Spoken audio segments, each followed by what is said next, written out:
Here we have a Samsung Galaxy watch. It won't charge anymore, and if we look closely at the charge pins here, you can see there's some damage to the charge ports here.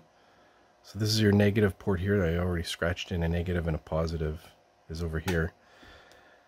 And I'm going to take it apart. There's some Phillips screws here you have to pull out using a pin. You have to pull out some rubber pieces here, and they just pop out like that. And then you have access to the Phillips screws that are underneath. We're going to see if we can tweak this battery and get it going again.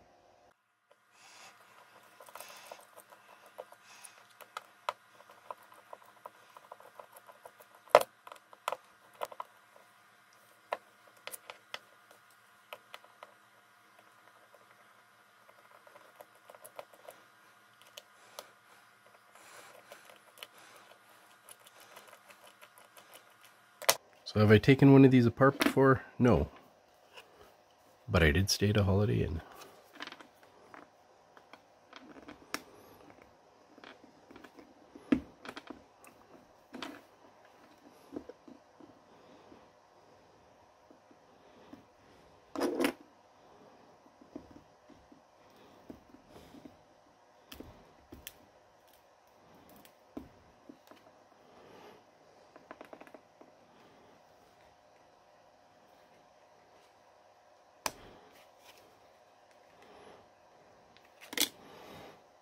Thinking we have to take these the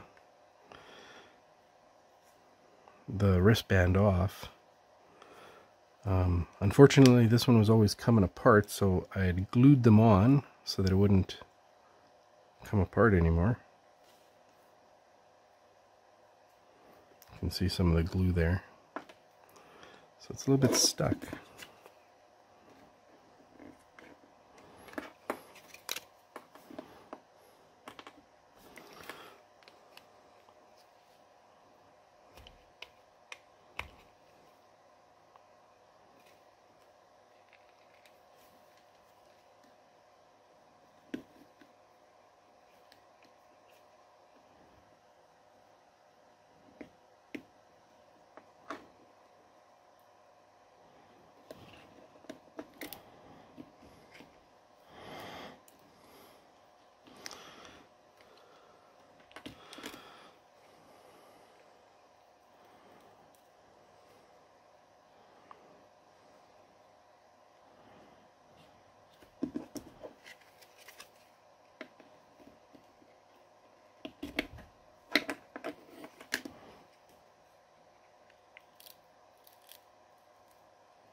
Well, it looks like those two charge pins go to these two pads.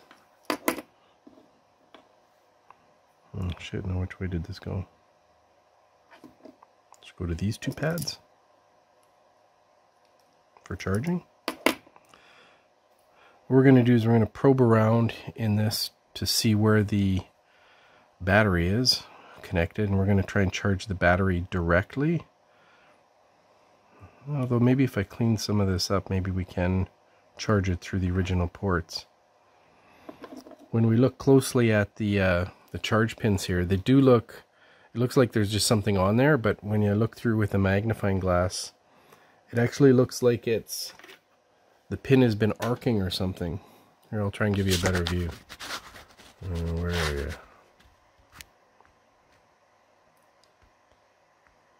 So you can see that it's actually pitted. So I don't know if it's not making a connection anymore, or if it's, well, possibly it's not making a connection anymore, so it can't charge at all, because I did try charging on the outside edges with 5 volts. That's what this needs, is 5 volts to charge. But I think what's happened is the battery has actually gotten down low enough now that it won't charge at all. So maybe the circuit is protecting or preventing it from charging. So let's figure out where that is.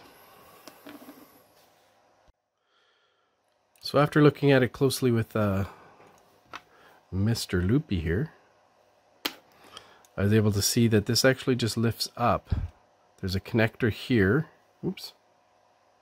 There's a connector here, and this just lifts up. There's a little catch here that holds this part of the circuit board, but once you start lifting it, you can kind of push it that way, and then this whole thing just lifts up and out of the way.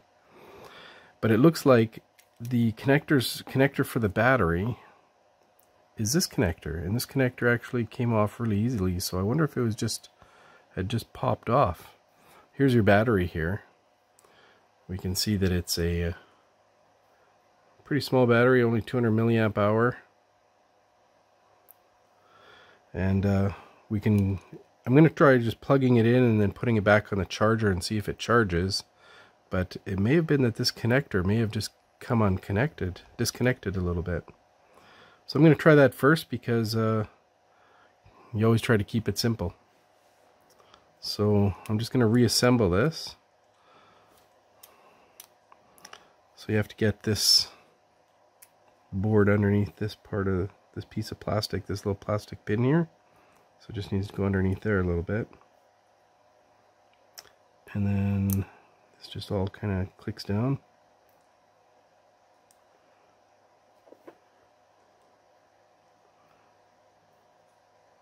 So there's your battery connector. These pins here connect to the sensor that's in the bottom of the watch. This is the sensor plate that detects your heart rate and stuff. So that's what that connector is for, right here. Oops, right here. These pins are for that sensor. Here's where the battery actually connects, is here and here. These are like spring-loaded connection points. And then there's also the for the buttons on this side of the case. Those connect to these springies. So I'm just going to snap it back together and pop it on the charger. Actually, what I'm going to do first is I'm going to put it on the charger and see if I've got voltage here, to see if the charger is making contact through these pins. Because that was what I first suspected, because it's damaged there, on that one pin at least, that it's not making a proper connection. So I'm going to check that first, and then we'll pop it back together and see if it was maybe just this connector was loose.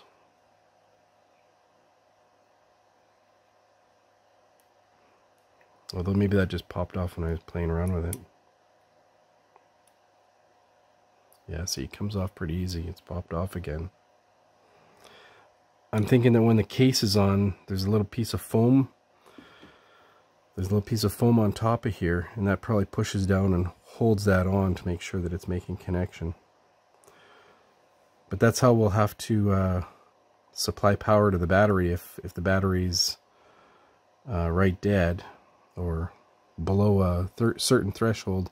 It may not charge until we get it up over that threshold, probably about 2.5 volts. Okay, so I'm going to get the charger first and see if we have voltage here. Okay, so just to show you, this always has voltage here. It's only 5 volts. Come on.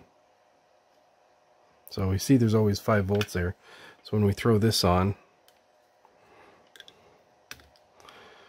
we should have 5 volts at these 2 pins. Well, it looks like we do have 5 volts. So that's not the problem. So we're getting 5 volts to there. So now we got to see if the 5 volts is getting to these 2 pins.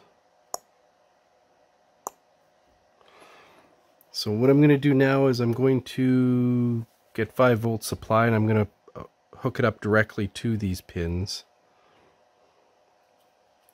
to these 2 pins. We'll have to make sure of the polarity, I guess, first.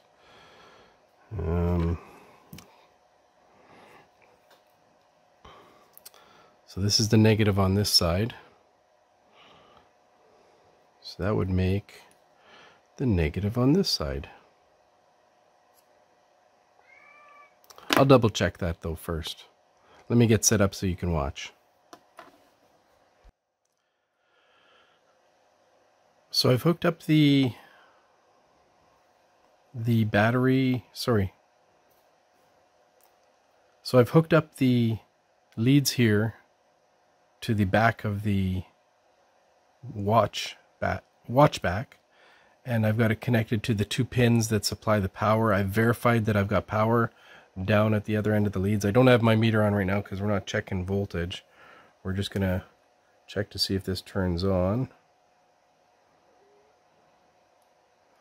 And when I connect the power, we do not get anything. So that's not it. It's probably that the battery is below a certain threshold. So we're gonna have to try and figure out how to get some power to that battery directly. So the battery connector here actually has markings on it to show which is the, can you see that?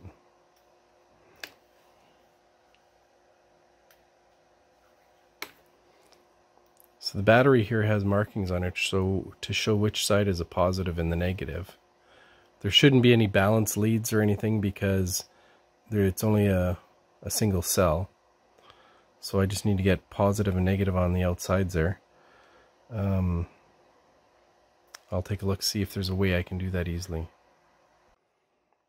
So we can verify that the battery does have some charge in it with the meter here. Maybe.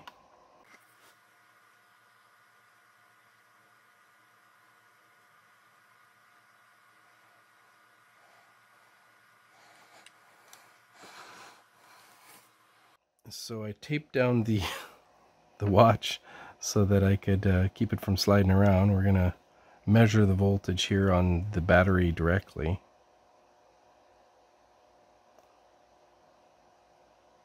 Try to do without shorting it out. So we got 3.2 volts. So that's not usually too low for it to take a charge from a charge controller. Usually they cut out around 3 or 2.5 volts. So I'm not sure why it's not charging. I'm still going to try and connect these leads directly to that and see if we can charge the battery up just a little bit and get the device to turn on at least.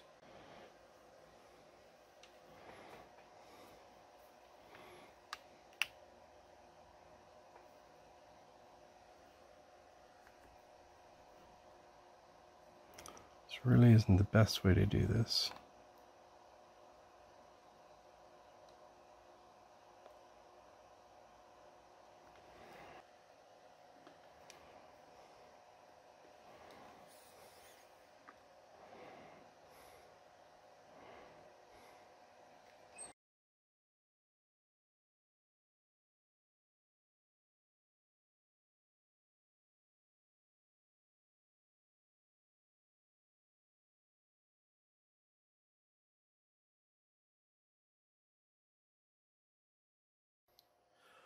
So I was able to charge it up to 3.6 volts, and that's using the pins on those clips, and negative on one side, positive on the other side, and it shows you the polarity on the back here. I'll zoom in for you with my Mr. Loopy so you can actually see. Plus and minus is right there, and if we fold that over, so you can see there's some copper there that we just tied to. So negatives on one side, positives on the other side. And it was down around 3.2 volts, which I thought would be high enough, but apparently this watch needs 3.6 volts before it'll actually start charging. So I charged it up to 3.6 volts, and I've actually already put it on the charger and tested it, so it is taking a charge. So I'll plug that in and just show you here. Come on, stay plugged in.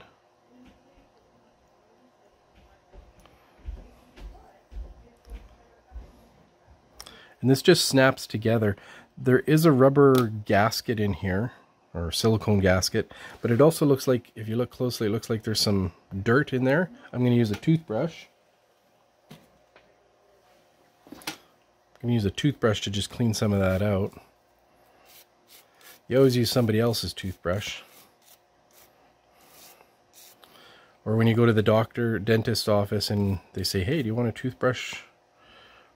You always say yes, because you use it for these kind of purposes, if you don't brush your teeth. I actually have an electric toothbrush, so I don't need the toothbrush, but I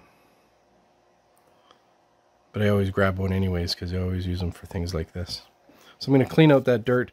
If you want it to be truly waterproof, you may have to put some more silicone on the ends here where it looks like it had some silicone put in there. Might even be a good idea to put silicone all the way around the edge to make sure that it's waterproof.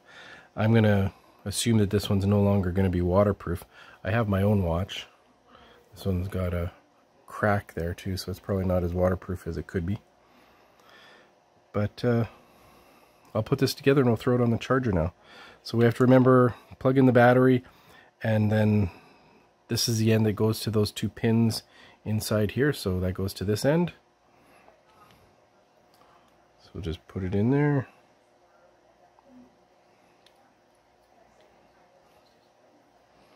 Just squish it together. I'm not going to put the screws in right away. I'll just throw it on the charger. Here, I'll throw it on the charger, show you that it does charge. There you go. And I've had it on the charger for a while, so it actually has a bit of a charge. I think it was 71%. Is it going to show me? Well, maybe it has to be on. We'll turn it on.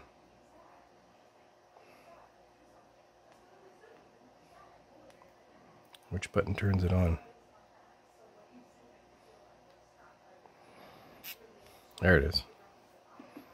So it's on.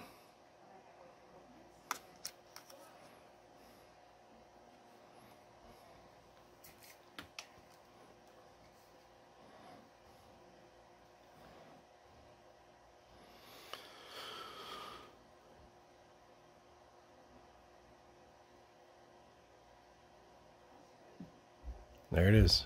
Oh, 49%. 48.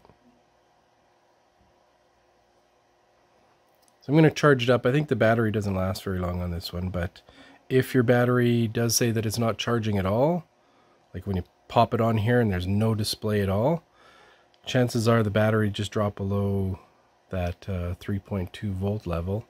And you just need to bump it up over 3.6 volts. And it'll start charging again on the charger here.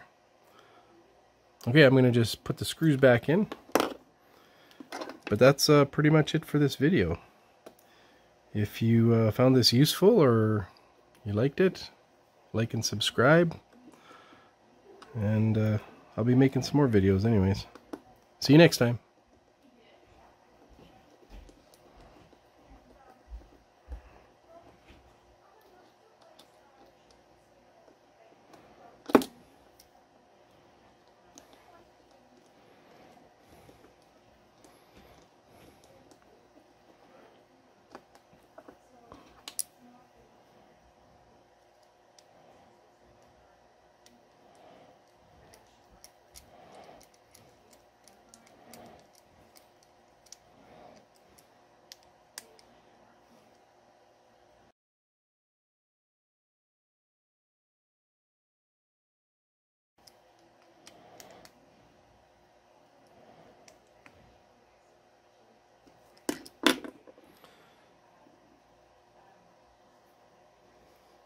I think I'm just going to leave those out. You don't see those.